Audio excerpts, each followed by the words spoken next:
Sunday suspense শুধুমাত্র মির্চি 98.3-তে। মদ্যপান, ধূমপান ও মাদক সেবন স্বাস্থ্যের পক্ষে ক্ষতিকর।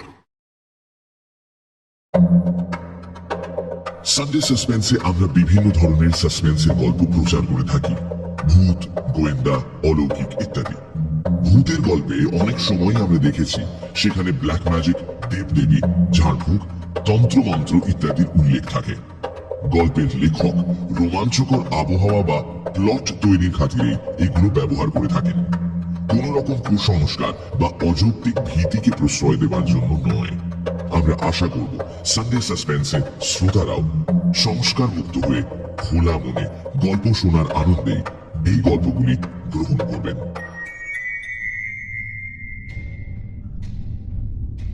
বাংলা সাহিত্যের রোমাঞ্চকর কিছু গল্প দিয়ে সাজানো আমাদের এই বিশেষ নিবেদন সানডে সাসপেন্স। আজ আপনার জন্য তারাদাস বন্দ্যোপাধ্যায়ের লেখা তারানাথ তান্ত্রিকের গল্প। তারাদাস বন্দ্যোপাধ্যায় বিভূতিভূষণ বন্দ্যোপাধ্যায়ের একমাত্র পুত্র। ব্যারাকপুরে জন্ম 1947 সালের 15 অক্টোবর, মৃত্যু 2000 সালের 18 জুলাই। বাবার মতোই করেছেন শিক্ষকতা। রাজ্যের তথ্য ও সংস্কৃতি বিভাগে ডেপুটি ডিরেক্টর ছিলেন। তার লেখা উল্লেখযোগ্য গ্রন্থ কাজল এবং কাজলের পরের পর্ব তৃতীয় পুরুষ। তারানাথ তান্ত্রিক চরিত্রটি তাঁরই সৃষ্টি। আমাদের আজকের গল্পটি আমরা নিয়েছি মিত্র ও ঘোষ থেকে প্রকাশিত তারানাথ তান্ত্রিক এই বইটি থেকে। এই গল্পটির সন্ধান আমাদের দিয়েছেন খড়গপুরের শ্রোতা দেবাশিস পাল চৌধুরী। আমরা তার কাছে কৃতজ্ঞ। প্রধান চরিত্রে তারানাথ তান্ত্রিক ও বিশু ঠাকুর। গল্প পাঠে সোমক। তারানাথ তান্ত্রিকের ভূমিকায় মীর। গল্পের সূত্রধার আমি অগ্নি। শুরু হচ্ছে তারানাথ তান্ত্রিকের গল্প।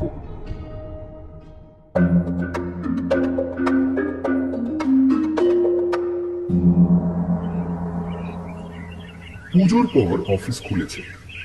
10-12 দিন কুড়েমি করার পর কাজে আর মন বসে না। সকালে উঠে জোর করে অফিসের জন্য তৈরি হতে হয়। এতদিনেও বেশ পোক্ত চাকরিজীবী হতে পারলাম না। আমার বিশ্বাস মানুষের জীবনটা প্রধানত অবকাশ যাপনের জন্য, তবে অবসর সময় একটা চাকরি করলে ক্ষতি নেই। কিন্তু বর্তমান পৃথিবীর দাবি এত বেশি যে চাকরি প্রধান হয়ে উঠেছে, অবকাশটা গৌণ। অথচ মানব সভ্যতার শ্রেষ্ঠ অবদান যা, যেমন সাহিত্য, শিল্প, ভাস্কর্য, সবই তো অবকাশের ফসল।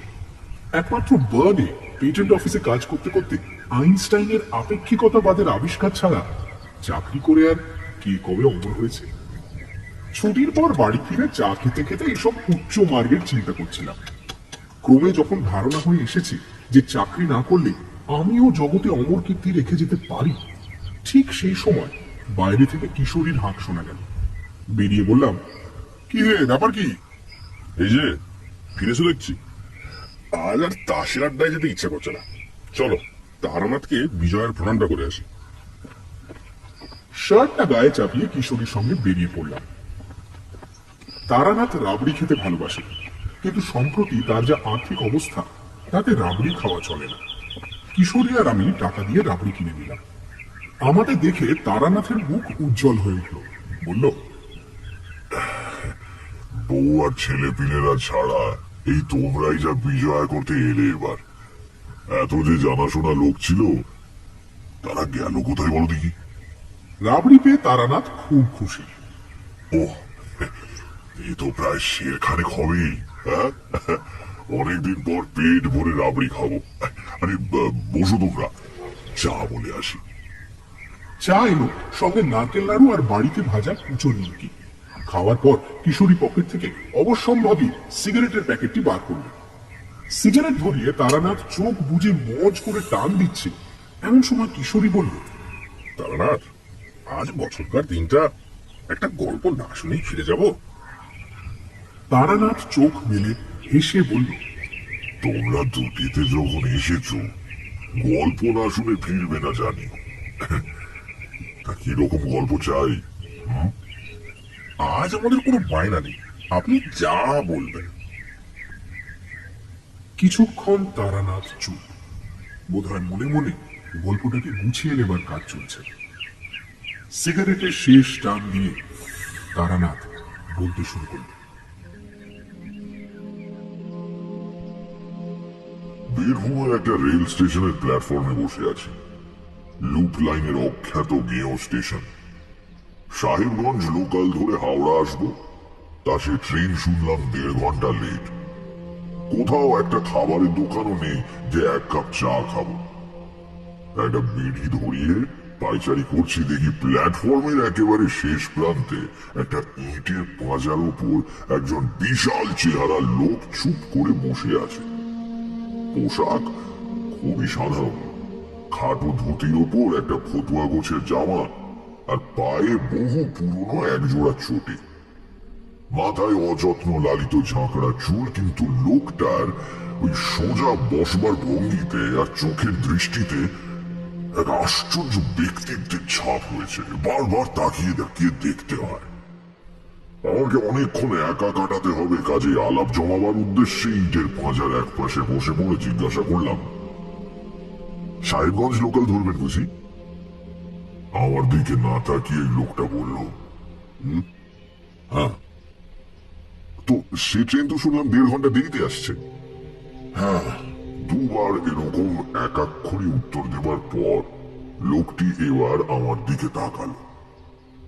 বেশ বুদ্ধিদীপ্ত চোখে আমার আপাদ মস্তক দেখে নিয়ে বলল, গুরুর দর্শন লাভ ঘটেছে?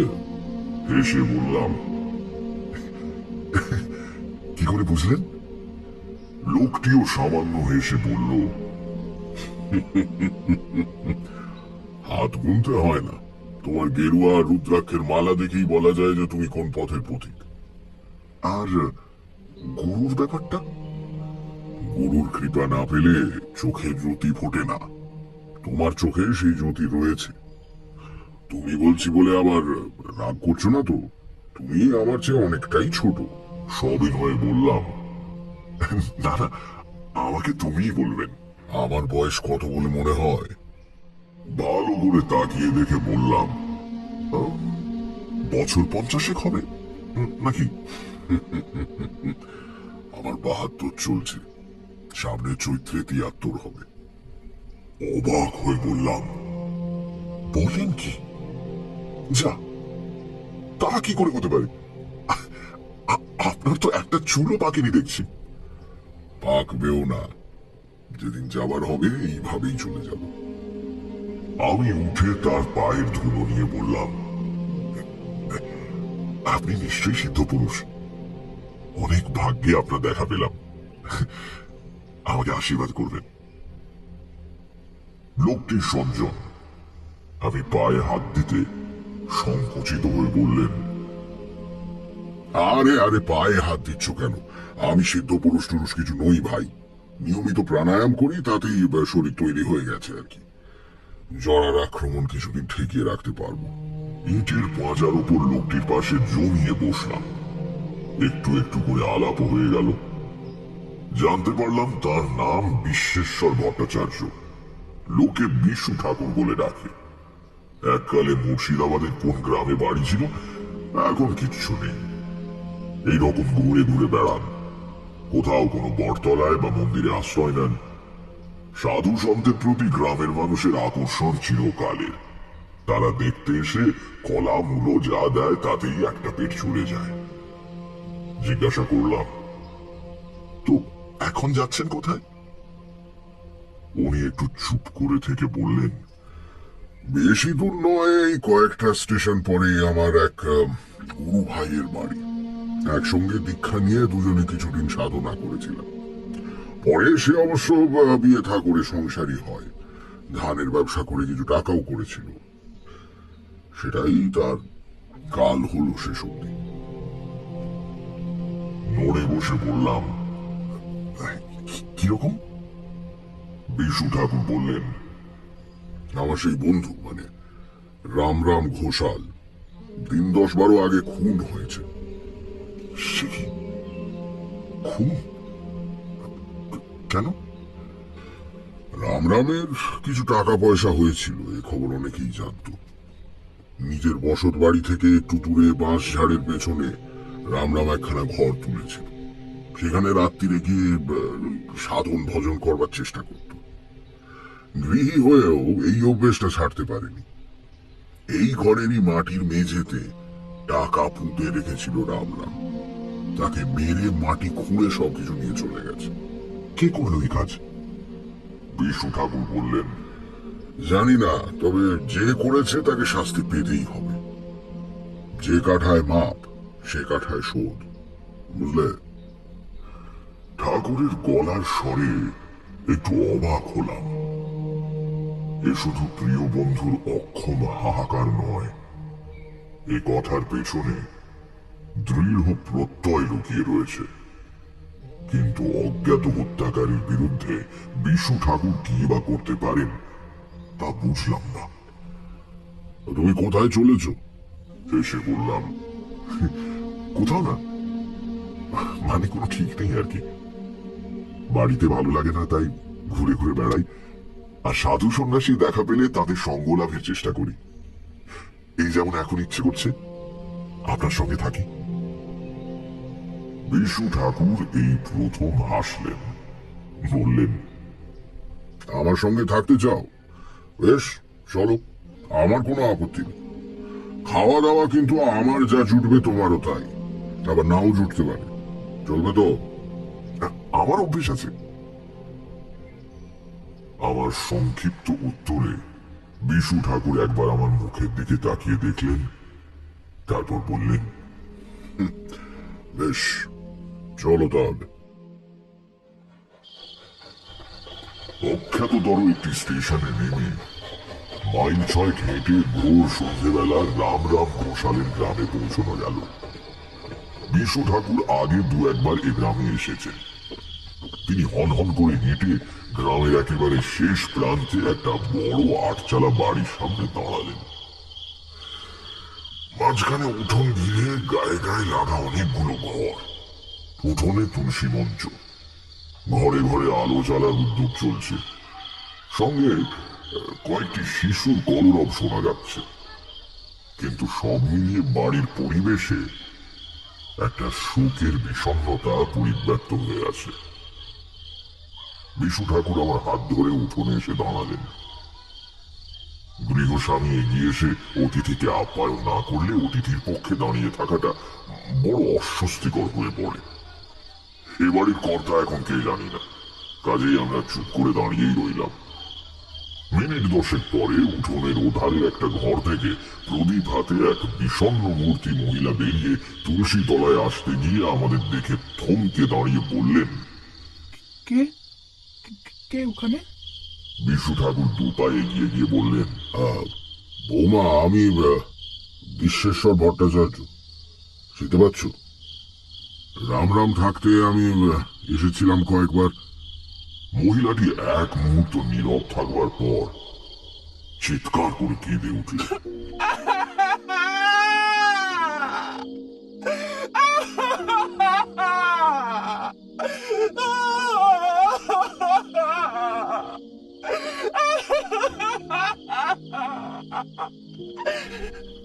তার কান্নার শব্দে চারদিকের ঘর থেকে এতক্ষণে অনেকে বেরিয়ে এলো।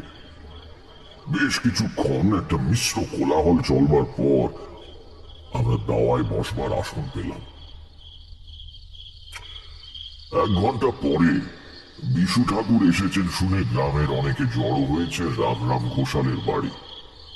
তাল পাতার চাটাইয়ে বিষ্ণু ঠাকুর বেশ সোজা হয়ে বসে আছেন। রামরামের ছোট ভাই শিবরাম চোখে জল নিয়ে হাত জোড় করে ধরা গলায় বলছে, ঠাকুরমশাই, কে কাজ করেছে জানি না, কিন্তু যেই করুক সে খুব ভুল করেছে। দাদা আমার শিবতুল্য মানুষ ছিলেন, ব্যবসা করতেন বটে, কিন্তু টাকা কড়ির উপর কোনো লোভ ছিল না। কত লোকের পাওনা ছেড়ে দিয়েছেন, কত লোকে কন্যাদায় উদ্ধার করেছেন। এই অঞ্চলের সবাই জানতো বিপদে পড়ে রাম ঠাকুরের কাছে গেলে খালি হাতে ফিরতে হবে না। এত পয়সা উপার্জন করতেন, কিন্তু নিজে পড়তেন একটা খাটো ধুতি। সারাদিনের শেষে খেতেন এক মুঠো আতপ চাল সেদ্ধ।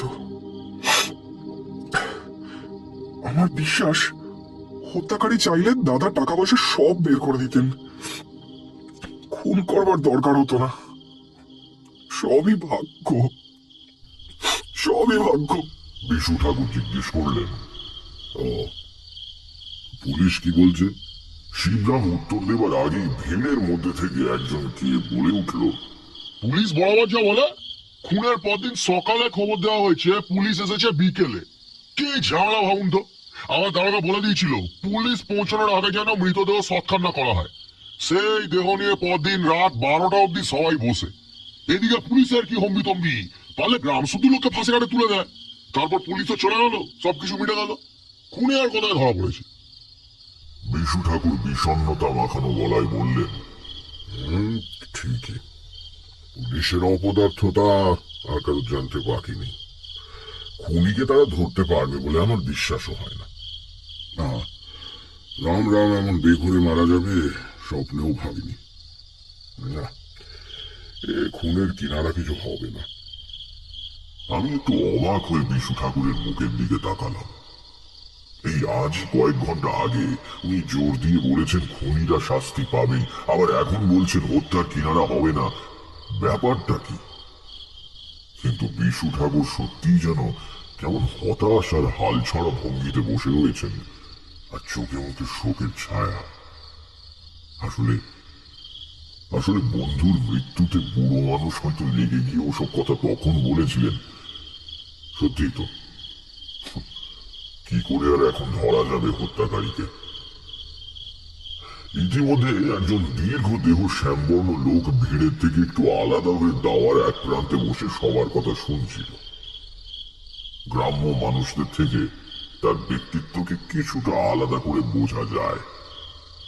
অন্য সবাই বেশিরভাগই খালি গায়ে এসেছে, কেবল এই লোকটির গায়ে হাফ হাতা নীল শার্ট। এসব শহুরে ধাঁচ লোকটা পেল কোথায় এই ভাবছি, এমন সময় লোকটা বলে উঠল, খুনের কিনারা হবে না বলছেন? ভাবলেও খারাপ লাগে। রামজাঠার মতো লোক খুনের শাস্তি না হলে তার আত্মা শান্তি পাবে না। কিছুই কি করার নেই? সে কথার উত্তর না দিয়ে বিশু ঠাকুর লোকটির দিকে তাকিয়ে প্রশ্ন করলেন, তুমি কে? লোকটি যেন একটু থতমত খেয়ে বলল, আগে আমি হরিপদ, রামরামের ভাইপো। আগে না, ওকে ছোটবেলা থেকেই জ্যাঠামশাই বলে ডাকি। উনি আমার বাবার বন্ধু ছিলেন। গতবার এসে তো তোমাকে দেখেছি বলে মনে হয় না। হরিপদ বলল, ঠিকই, আমি মাঝে প্রায় 15 বছর গ্রামে ছিলাম না, বাইরে চাকরি করতাম। সম্প্রতি গ্রামে ফিরে এসেছি। চাকরি ছাড়লি কেন? বিশু ঠাকুরের জেরায় লোকটি স্পষ্টত বেশ অস্বস্তি বোধ করছে। সে বলল, শরীরটা ভালো যাচ্ছে না, চাকরির ধকলটা পোষালো না। শরীর একটু ভালো বোধ করলে হয়তো চলে যাবো। বিশু ঠাকুর তাকে আর কোনো প্রশ্ন করলেন না। উপস্থিত ব্যক্তিদের মধ্যে একটু মাতব্বর মতো শ্রীরাম ঘোষ, তিনি বলে উঠলেন, ঠাকুর, যখন এসেছেন এদের বাড়িতে একটু সস্তায়ন করে দিয়ে যান। আসলে অপঘাতটা হলো তো, বাড়িটা একটু ঠান্ডা হবে কোন। সে হবে, কর্তব্য করবো বলেই তো এসেছি। আবার ঠাকুরের দিকে তাকিয়ে দেখলাম, ভারী অদ্ভুত মানুষ তো। সেই সেই দৃঢ় প্রত্যয়ের সুর ফিরে এসেছে গলায়। কর্তব্য, কি কর্তব্যের কথা উনি বলছেন? কিন্তু আমাকে বেশি ভাবতে না দিয়ে বিশু ঠাকুর হঠাৎ দাঁড়িয়ে উঠে বললেন, চলো দেখি তোমরা, রামরামের সেই চালাঘরটা কোন দিকে, একটু দেখে আসি জায়গাটা। গ্রামে যেমন হয় পুরো ভিড়টা আমাদের সঙ্গে চলল। বাড়ির পেছনের ঘন বন জঙ্গলের মধ্যে দিয়ে একটা ছোট্ট সরু পথ চলে গিয়েছে। সেটা ধরে বেশ কিছুটা যাওয়ার পর মৃত বলরাম ঘোষালের সাধন পিঠে এসে উপস্থিত হলাম। সামান্য খানিকটা জায়গা পরিষ্কার করে মজবুত চালাঘর তোলা হয়েছে। মাটির সিঁড়ি বেয়ে উঠে প্রথমে সরু দাওয়া, তারপর ঘর। দরজা খোলা, হা হা করছে। এখানে কয়েকদিন আগেও একজন রীতিমতো জীবন্ত মানুষ বসে ঈশ্বরের আরাধনা করত। এখনো তার রক্তের দাগ মাটির মেঝেতে লেগে রয়েছে। এইসব ভাবতে গিয়ে মনটা উদাস হয়ে গেল। হাসি মুখে যে লোকটা দুপুরে ভাত খেয়েছে, ভোরে সূর্য প্রণাম করেছে, ভবিষ্যতের স্বপ্ন দেখেছে, সে জানতো না পরের দিন সকালে এই পৃথিবীটা তার কাছে অনেক দূরের হয়ে যাবে। এইটুকু তো মানুষের জীবন, নিতান্ত অনিশ্চিত। এর মধ্যে কত ঈর্ষা, কত বিদ্বেষ, পার্থিব ভোগ্য বস্তু অধিকার করে রাখার প্রাণপণ প্রচেষ্টা, কি সার্থকতা এর! বিশ্বেশ্বর ভট্টাচার্য আর আমি দাওয়া পেরিয়ে ঘরের মধ্যে ঢুকলাম। শ্রীরামের হাতের লণ্ঠন ছিল, সেও আমাদের সঙ্গে ঢুকলো ঘরে, তার পেছন পেছন শিবরাম। বাকিরা ভিড় করে দাঁড়ালো দরজার কাছে। গ্রামে এমনিতে জীবন নিস্তরঙ্গ, কাজেই সামান্য কিছু ঘটলেও খবর রটে বিদ্যুতের গতিতে। ঘোষাল বাড়িতে দুজন সাধু এসেছে, এবার তার উঠে যেতেই অর্ধেক গ্রাম রাম রামের চালা ঘরের সামনে এসে জমল। ঘরের এক কোণে কাঠের ছোট জল চৌকির ওপর লাল বনাত দিয়ে ঢাকা ঠাকুরের আসন। সেখানে সিঁদুর মাখানো একটি পাথরের কালী মূর্তি রয়েছে। দেয়ালে দশমহাবিদ্যার ছাপা ছবি বাঁধানো, বাজারে যেমন কিনতে পাওয়া যায়। এছাড়া সমস্ত ঘরে আর কিছুই নেই, আসবাবপত্রও না। ঘরের মেঝেতে এখানে সেখানে মাটি খুঁড়ে দাঁই করা রয়েছে। হত্যাকারী বেশ মাথা ঠান্ডা লোক বলতে হবে। একজনকে খুন করে তার মৃতদেহের পাশে বসে মাটি খুঁড়ে লুকোনো টাকা বের করতে হলে স্নায়ুর ওপর রীতিমতো কর্তৃত্ব থাকা প্রয়োজন। একবারে যে খুঁজে পায়নি তা বোঝাই যাচ্ছে, কারণ মেঝের বিভিন্ন অংশ খোঁড়া হয়েছে। ঠাকুরের আসনের সামনে মাটির মেঝেতে কালো ছোপ লেগে রক্ত শুকিয়ে কালো দেখাচ্ছে।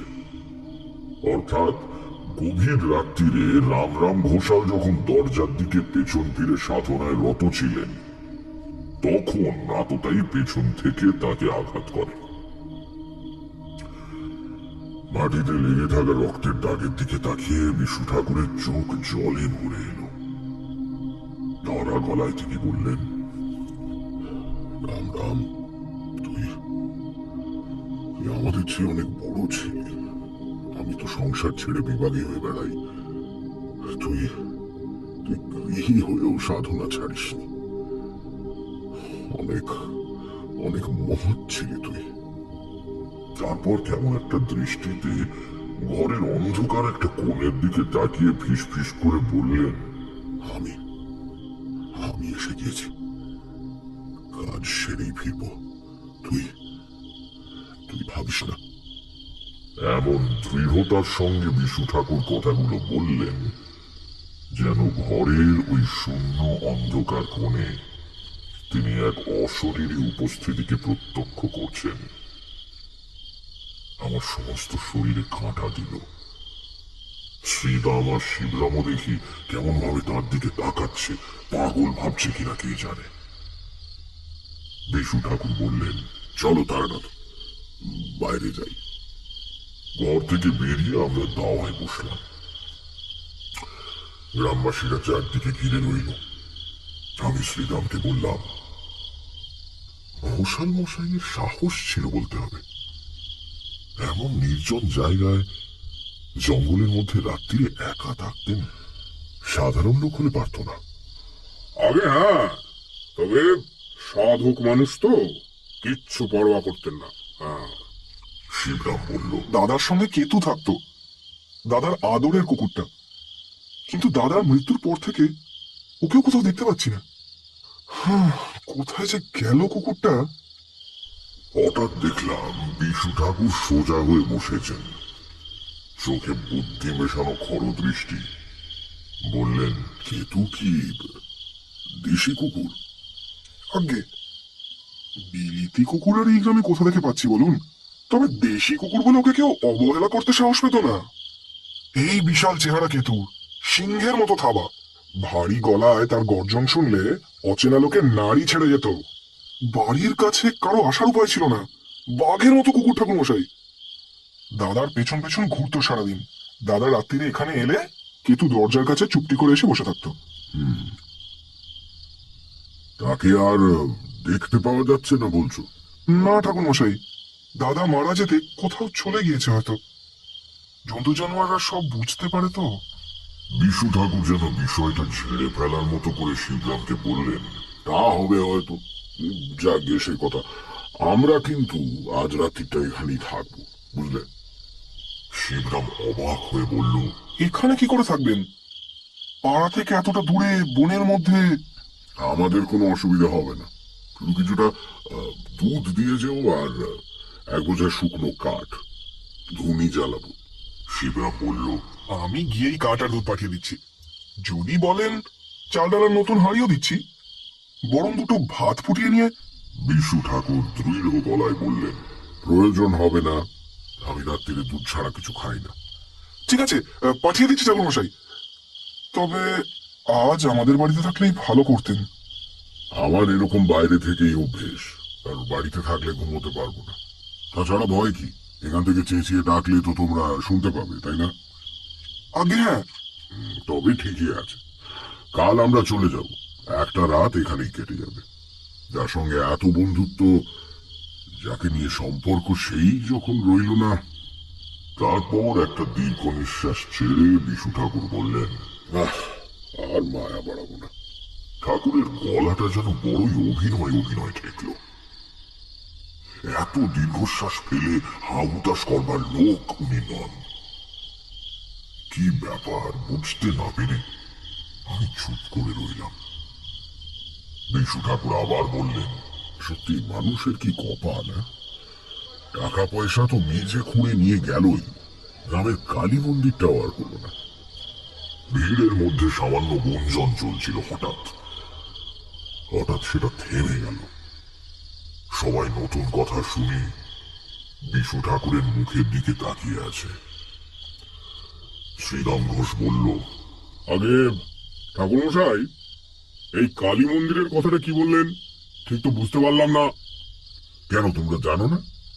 রাম ঠিক করেছিল গ্রামে বিরাট কালী মন্দির প্রতিষ্ঠা করবে। স্বপ্নে আদেশ পেয়েছিল নাকি দেবীর কাছ থেকে। এজন্য কিছু সোনা কিনে জমিয়ে রেখেছিল বেচারা। সেসবও তো হত্যাকারী নিয়ে গেল। শিবরাম অবাক হয়ে বলল, দাদা সোনা কিনে জমিয়ে রেখেছিল? বলেন কি ঠাকুর মশাই?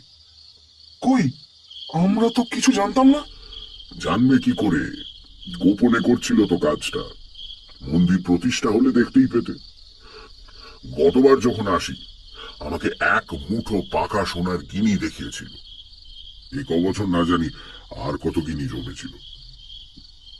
সবই পরের ভাগে চলে গেল। মন্দিরটা হলে তোমাদেরই থাকতো।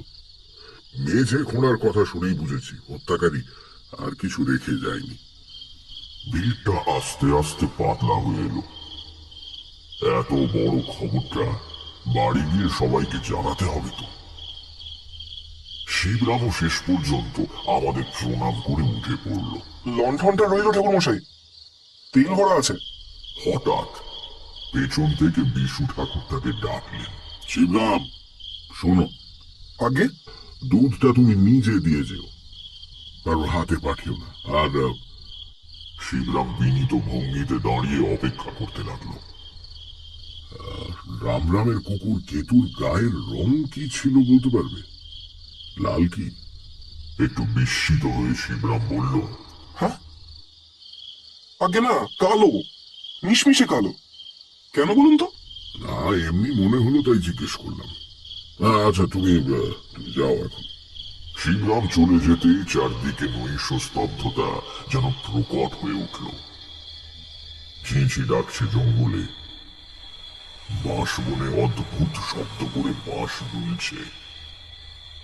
মাথার উপরে কেবল একটুখানি খোলা আকাশ দেখা যায়। অজস্র নক্ষত্র ফুটেছে কালো রাত্রির পটে। আবহাওয়া বেশ সুন্দর, তেমনি গরমও নেই, আবার ঠান্ডাও নয়। বিশ্বেশ্বর ভট্টাচার্যের গলা শুনতে পেলাম। রাত্রির নির্জনতার মধ্যে বেজে উঠেছে। আস্তে আস্তে স্পষ্ট উচ্চারণে বলছেন, অহম্যহনি ভূতানি গচ্ছন্তি হজমালয়ম শেষা স্থাবরমিচ্ছন্তি কি আশ্চর্য মতো পরম। বললাম, মহাভারত? বকরূপী ধর্মের সঙ্গে যুধিষ্ঠিরের সংলাপ। প্রত্যেক দিনই পৃথিবীতে শত শত মানুষ মরছে, কেউ পার্থিব সম্পদ বুঁচকা মেরে সঙ্গে নিয়ে তো যেতে পারছে না। তবু যারা বেঁচে আছে তারা ভাবছে তারা বুঝি চিরকালই বেঁচে থাকবে। কিন্তু সবাই এই সার কথা বুঝে সন্ন্যাসী হয়ে গেলে জগৎ সংসার কি করে চলবে ঠাকুরমশাই? সবাই সন্ন্যাসী হবে কেন? গৃহী কি সৎ হতে পারে না, অনাসক্ত হতে পারে না? কিসের সম্পত্তি আর ঐশ্বর্য আর ক্ষমতা নিয়ে অহংকার? জানো তো, মা কুরু ধনজন যৌবন গর্বং নিমেষে হরতি কালং সর্বং। যদি সম্পদ সংগ্রহ করতে হয় তাহলে অপরের জন্য করো, মহাকাল সব এক নিমেষে হরণ করতে পারে। বললাম, যেমন ঘোষাল মশাই গ্রামের লোকদের ভালো হবে বলে মন্দির প্রতিষ্ঠার জন্য সোনা জমিয়েছিলেন। বিশু ঠাকুর এক মুহূর্ত আমার দিকে রহস্যময় চোখে তাকিয়ে রইলেন। তার ঠোঁটের কোণে সূক্ষ্ম হাসির রেখা। তারপর চোখ সরিয়ে নিয়ে হালকা গলায় বললেন, রামরাম কোনোদিনই মন্দির প্রতিষ্ঠার জন্য দেবীর আদেশ পায়নি, তার কোনো সোনাও জমানো ছিল না। বিস্মিত হয়ে বললাম, তার মানে আপনি যে সবাইকে বললেন নিজের চোখে এক মুঠো গিনি দেখে গিয়েছেন? মিথ্যে কথা বলেছি। সে কি? কেন? সোনা আমার কল্পনা ছাড়া কোথাও ছিল না, কাজে হত্যাকারী নিশ্চয়ই তা পায়নি। যা নেই তার পাবে কি করে? কিন্তু আমার এই কথাটা এখনই গ্রামের মধ্যে প্রচার হয়ে যাবে। যে খুন করেছে সে রামরামের পরিচিত লোক, তাহলে প্রথমত সে রামরামের লুকোনো টাকার কথা জানতে পারত না। দ্বিতীয়ত, তাকে দেখেই খুনের রাতে কুকুরটা চেঁচাতো এবং আক্রমণ করত। সম্ভবত একটু আগে এখানে যে ভিড় জমেছিল তার মধ্যেই সে দাঁড়িয়েছিল। এখন সেই সোনার কথা শুনে সে মনে করবে এটা এখন ওই ঘরের মেঝেতেই কোথাও মাটির তলায় পোঁতা রয়েছে। সোনার লোভ বড় লোভ। আমার বিশ্বাস এই ভুল শুধরে নিতে সে আবার এখানে আসবে। শুনে বিশেষ ভরসা হলো না। বাঁশবনের ধারে এই চালা ঘরে আমরা দুটি প্রাণী। রাত্রিরে যদি রামরামের হত্যাকারী আবার আসে তাহলে আমি অন্তত খুব একটা আনন্দ পাব না। বললাম, কবে আসবে? বিশু ঠাকুর হেসে বললেন, ভয় নেই, আজ আসবে না। সে বোকা নয়, সে জানে তার হাতে অঢেল সময় রয়েছে। আমরা কাল চলে গেলে সে যে কোনো দিন এসে ধীরে সুস্থে কাজ শেষ করে যাবার কথা ভাববে। একজন অসতর্ক মানুষকে খুন করা সোজা, কিন্তু ধুনি জ্বালিয়ে জেগে থাকা দুজন মানুষকে আক্রমণ করা সহজ নয়। আর খামোকা করবেই বা কেন, যখন পরে নিরুপদ্রবে কাজটা সারা যেতে পারে। একটু ভেবে বললাম, কিন্তু আমরা তো কাল চলে যাচ্ছি, তাহলে এই ফাঁদ পেতে লাভ কি? খুনি এলেই বা তাকে ধরবে কে? আর ধরলেই বা কি প্রমাণ হবে? রাত্রিরে এই চালাঘরের কাছে ঘুরঘুর করছিল, কাজেই সে রামরাম ঘোষালকে মেরেছে, এমন যুক্তি কি আদালত শুনবে? বিশু ঠাকুর যথার্থ বিস্ময়ের সঙ্গে বললেন, আদালত? এর মধ্যে আদালত আসছে কোথা থেকে? তাহলে? পরে বলবো। তুমি তো আমার সঙ্গে আছো, দেখতেই তো পাবে। চুপ করে বসে আছে, একদম চুপ। ওদিকে সময় গড়িয়ে যাচ্ছে। বিশু ঠাকুর আপন মনে গুনগুন করে একটা শ্যামা সঙ্গীত গাইছেন।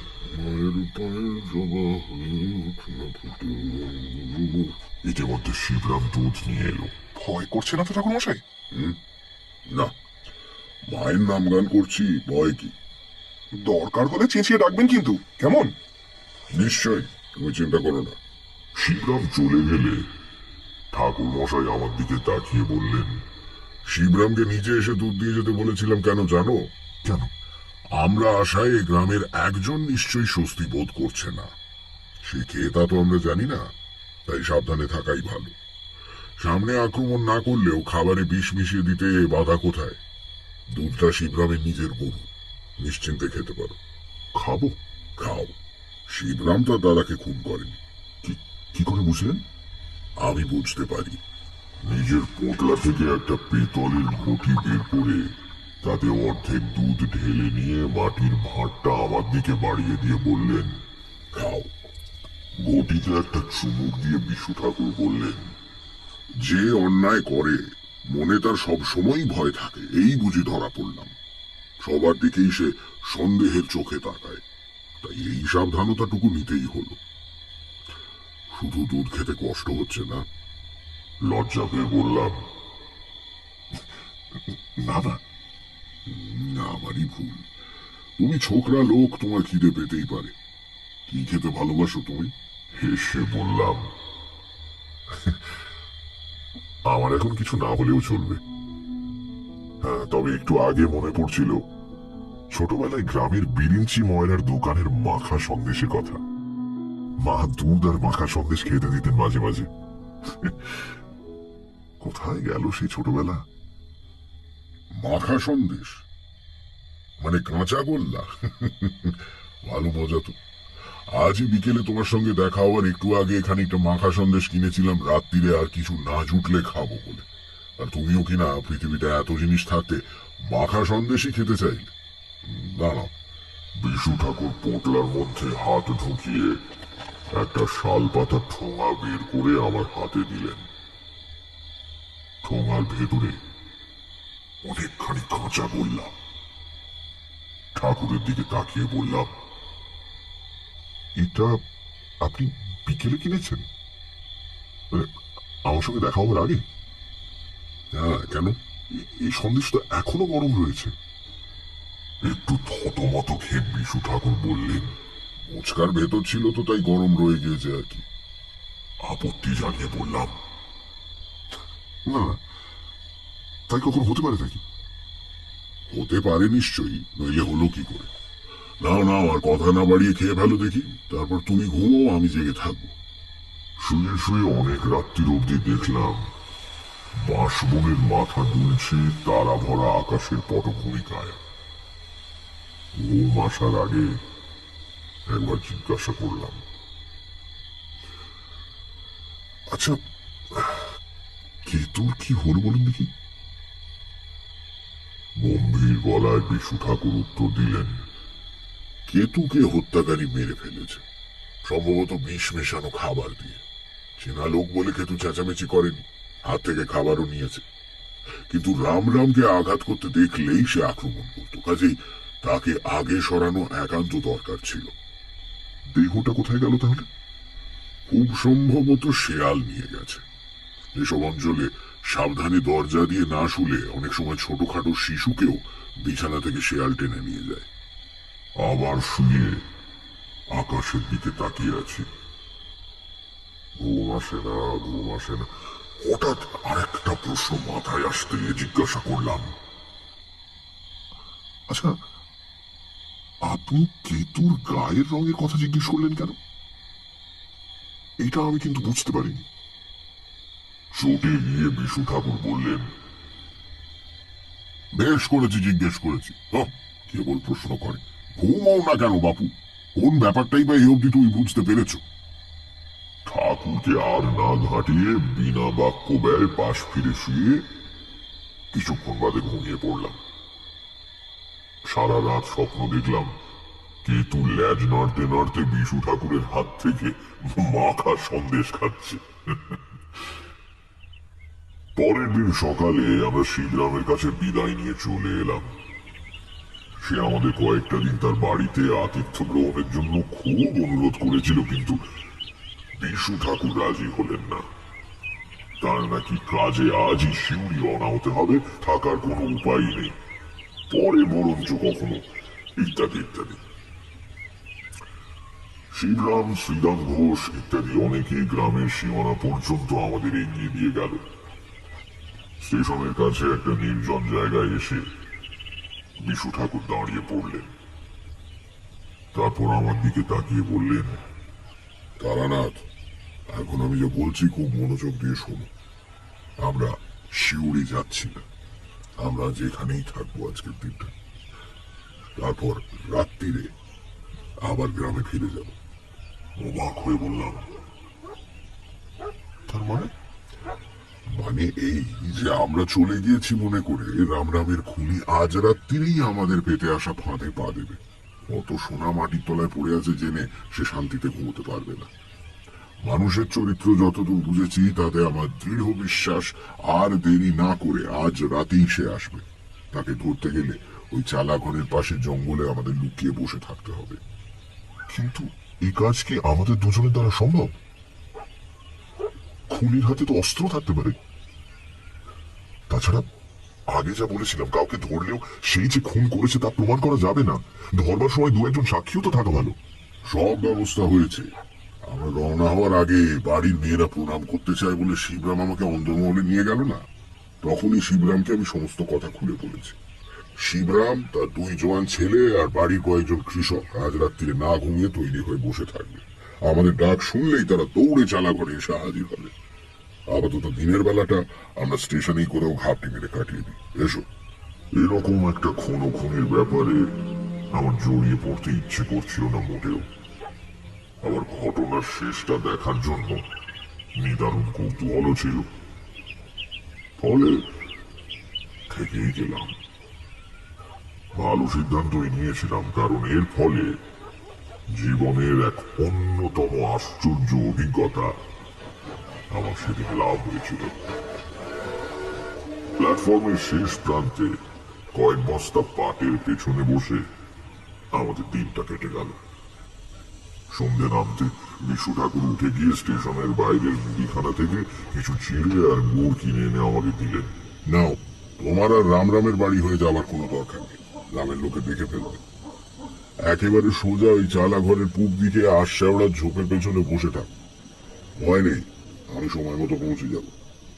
সে কি, আপনি আমার সঙ্গে যাবেন না? না, দুজনে একসঙ্গে গেলেই লোকের নজরে পড়বার সম্ভাবনা। তুমি সোজা পথে গ্রামে ঢুকো না, গ্রাম ছাড়িয়ে চলে গিয়ে পেছনের আম বাগান দিয়ে চালাঘরের কাছে যেও। তারপর আমার মুখের দিকে তাকিয়ে বললেন, তুমি ভয় পাচ্ছ নাকি? শোনো, বিশ্বেশ্বর ভট্টাচার্য যাকে বলেছে ভয় নেই, তার সত্যিই কোনো ভয় নেই। যাও। লোকটার জাদুকরী ব্যক্তিত্ব আছে। এত সবের পরেও আমি একলা যেতে রাজি হয়ে গেলাম। অন্ধকারে অচেনা পথে 6 মাইল হাঁটতে সময় লাগে। রামরাম ঘোষালের চালাঘরের পূব দিকে আশ শেওড়ার ঘন ঝোপের পেছনে যখন গুছিয়ে বসলাম, ততক্ষণে বেশ রাত হয়েছে। অন্তত পল্লী গ্রামে একেই রাত বলে। দূরে কোথাও সংকীর্তন হচ্ছিল, ক্রমে সেটাও বন্ধ হয়ে গেল। বাঁশ ঝাড়ে মাটির উপর পড়ে থাকা শুকনো বাঁশ পাতার উপর দিয়ে মাঝে মাঝে খসখস করে কি যেন যাতায়াত করছে। তাছাড়া আর কোথাও কোনো শব্দ নেই। চুপ করে বসে আছি, কিন্তু কিচ্ছু না করেই বা কতক্ষণ বসে থাকা যায়? রাত কত হলো কে জানে। বিশু ঠাকুরই বা আসছেন না কেন? আমাকে এরকম বিপদের মুখে ঠেলে দিয়ে তার কি এত দেরি করা উচিত হচ্ছে? মশাও কামড়াচ্ছে বেশ, কিন্তু পাছে শব্দ হয় সেই ভয় চাপড় দিয়ে মশা মারতে পারছি না। হাত নেড়ে নেড়ে দাঁড়াচ্ছি, সঙ্গে নিজের উপর বেশ রাগও হচ্ছে। জীবনে অনেক কিছু করেছি বটে, কিন্তু কখনো একজন অচেনা হত্যাকারীকে ধরবো বলে রাত্রির বেলা সাপ খোপের ভয় উপেক্ষা করে মশার কামড়ে অতিষ্ঠ হয়ে ঝোপের আড়ালে বসে থাকিনি অন্তত। এভাবে বহুক্ষণ কেটে যাওয়ার পর আমার সত্যি খুব ভয় করতে লাগলো। ব্যাপার কি, স্টেশন থেকে 6 মাইল পথ হেঁটে আসতে যতক্ষণই লাগুক, তাতে এত দেরি তো হতে পারে না। বিশু ঠাকুরের কি হলো? আমার কাছে কড়ি না থাকলেও আন্দাজ করতে পারছি রাত অনেক হয়েছে। একা এইভাবে বসে থাকা বিপজ্জনক বটে। উঠে শিবরামের বাড়ির দিকে চলে যাব কি? কিন্তু ধরা যাক আমিও উঠলাম, আর ওদিক থেকে রামরাম ঘোষালের হত্যাকারী এসে হাজির হলো, সেটাই বা কি এমন সুখকর ব্যাপার হবে? তার চেয়ে চুপ করে বরং এভাবে বসে থাকাটাই ভালো। যদি বিশু ঠাকুর না আসেন অথচ রামের হত্যাকারী এসে উপস্থিত হয়, তাহলে সে সমস্তটা ঘরের মেঝে থেকে উঠোন অব্দি খুঁড়ে ফেললেও আমি চেঁচাবো না।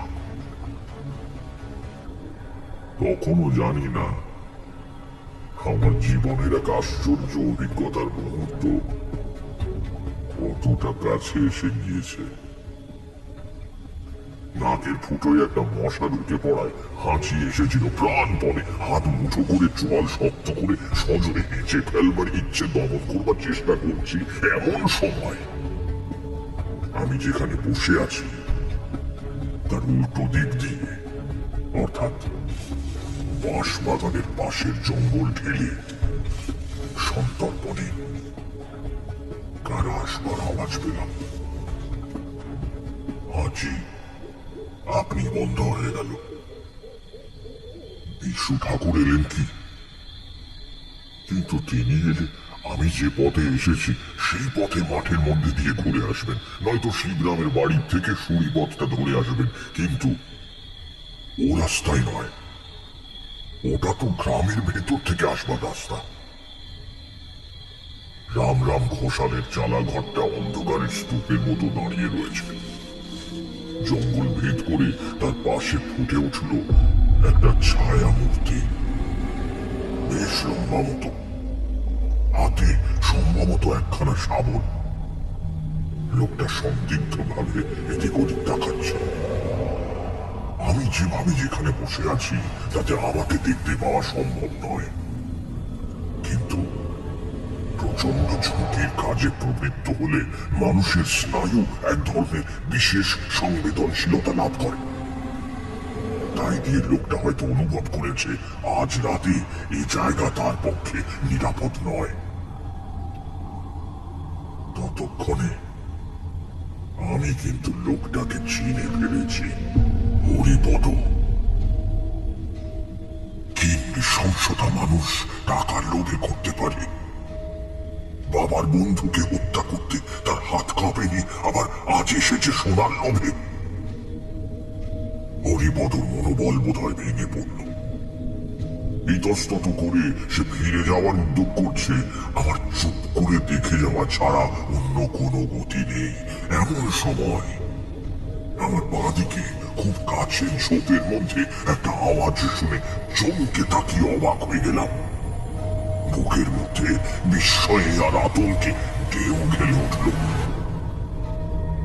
কখন যেন আমার ঠিক গা ঘেঁষে এসে দাঁড়িয়েছে একটা বাঘের মতো মিশমিশে কালো কুকুর। তার প্রগাঢ় নিঃশ্বাসের শব্দ স্পষ্ট শুনতে পাচ্ছি। এক দৃষ্টিতে সে ঝোপের ফাঁক দিয়ে হরিপদের দিকে তাকিয়ে রয়েছে।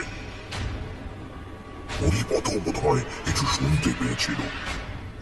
সে ফিরে দাঁড়িয়েছে।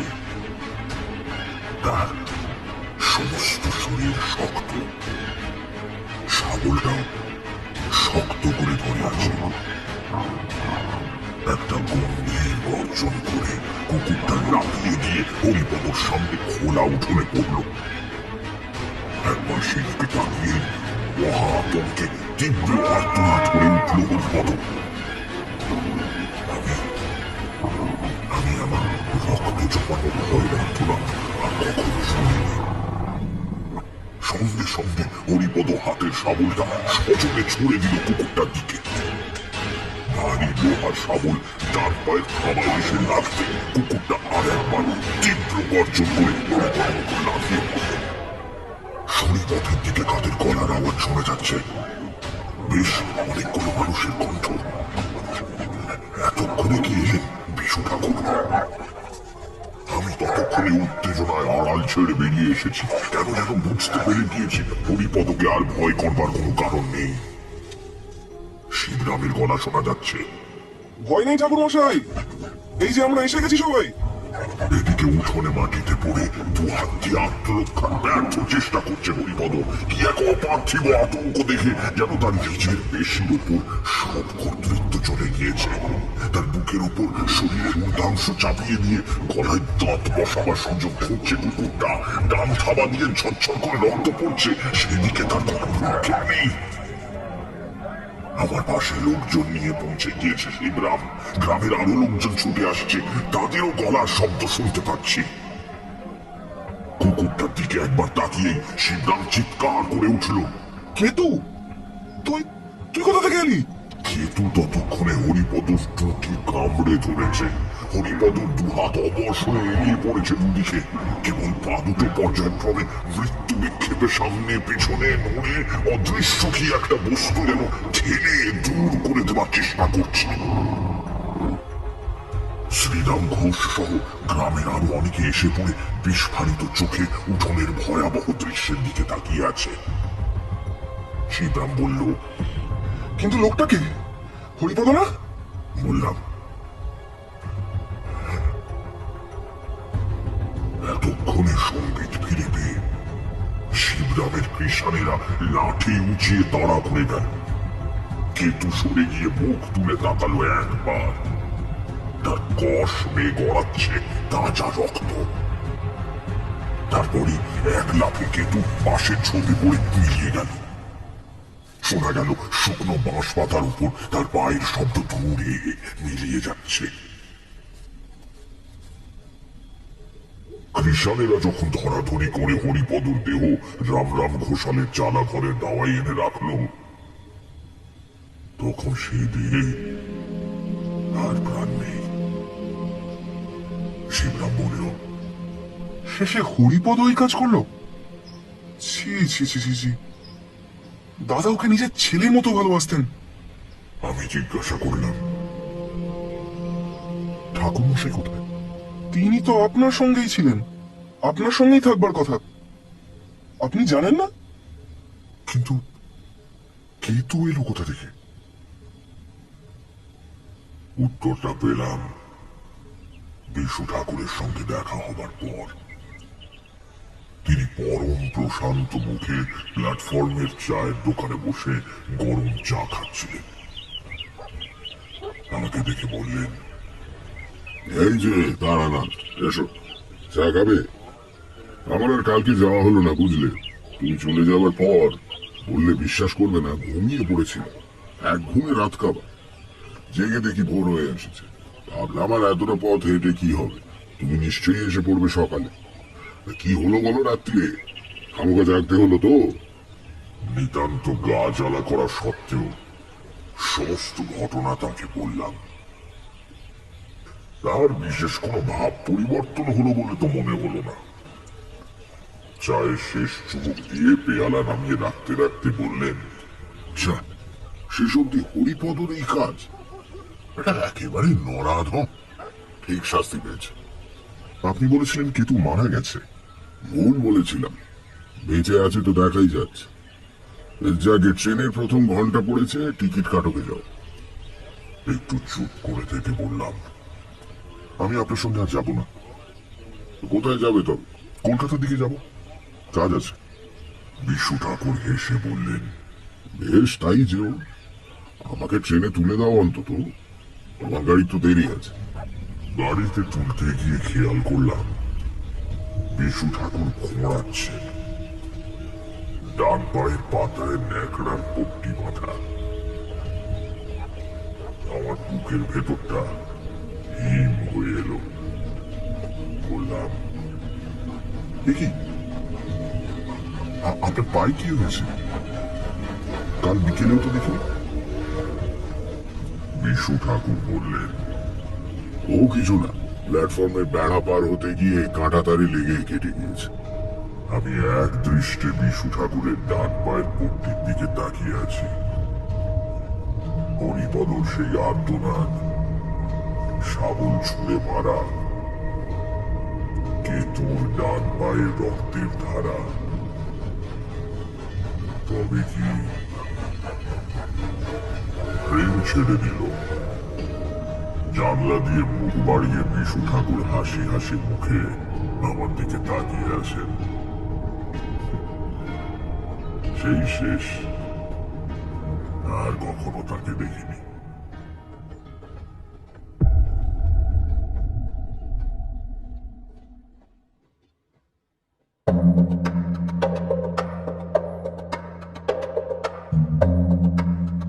শুনছিলেন তারানাথ তান্ত্রিকের গল্প, রচনা তারাদাস বন্দ্যোপাধ্যায়। তারানাথ তান্ত্রিকের চরিত্রে মীর, গল্প পাঠে ও শ্রীদাম ঘোষের ভূমিকায় সোমক, বিশু ঠাকুরের চরিত্রে দীপ, শিবরামের ভূমিকায় অত্রি, কিশোরীর চরিত্রে অনন্ত, রামরাম ঘোষালের স্ত্রী অয়ন্তিকা, হরিপদ জনৈক ব্যক্তি এবং গল্পের সূত্রধার আমি অগ্নি। শব্দগ্রহণ, আবহ সঙ্গীত এবং স্পেশাল এফেক্টসে সৌম্য এবং শুভ, পর্ব পরিচালনায় সোমক এবং গোধূলি, বিশেষ সহযোগিতা আমি অগ্নি।